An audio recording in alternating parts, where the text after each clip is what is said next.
बिस्मिल्लाहिर्रहमानिर्रहीम। अस्सलाम वालेकुम। पीवीटी न्यूज़ एचडी के साथ मैं हूं सोहेल चौधरी। नजर डालेंगे आज की अहम खबरों पर।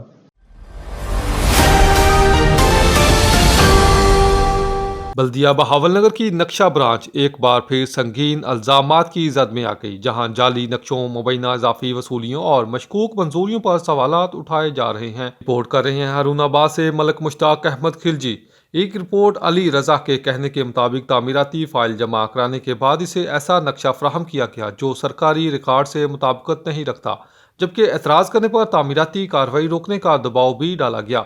ज़राए का कहना है कि शहर में तेज़ी से बढ़ती हुई तामीरात, बिलखसूस कमर्शियल मंसूबों के दौरान कंजर्वेशन फीस और दीगर सरकारी महसूलात की वसूली के अमल में शफाफियत का फुकदान सामने आ रहा है। इल्ज़ामात में ये दावा भी शामिल है कि बाज़ तामीराती नक्शे मुबैना तौर पर फौत शुदा मुलाजमीन के दस्तखतों से मंजूर किए गए। ज़राए ने कन्फर्म किया कि जमील उस्मान प्लाजा से मुतल्लिक एक फ़ाइल भी मरहूम सईद खान के दस्तखतों से पास होने का इंकशाफ हुआ है। हालांकि मुतलका अहलकार इस दुनिया में मौजूद नहीं। मजीद ये कि ज़राए के मुताबिक इस मामले से मुतल्लिक ऑडियो रिकॉर्डिंग भी हासिल कर ली गई है, जिसमें बल्दिया की नक्शा ब्रांच से वाबस्ता 3 अफराद के नाम मंजरे आम पर आ चुके हैं, जिसने मामले की संगीनी में मजीद इजाफा कर दिया।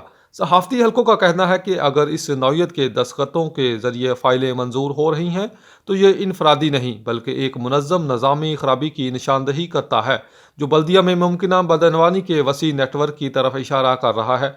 माहिरीन और सहाफ़ियों ने मुतालबा किया है कि इंतज़ामिया फौरी तौर पर जामे और शफाफ इंक्वायरी करके ज़िम्मेदार अनासर के खिलाफ कानून के मुताबिक कार्रवाई करे।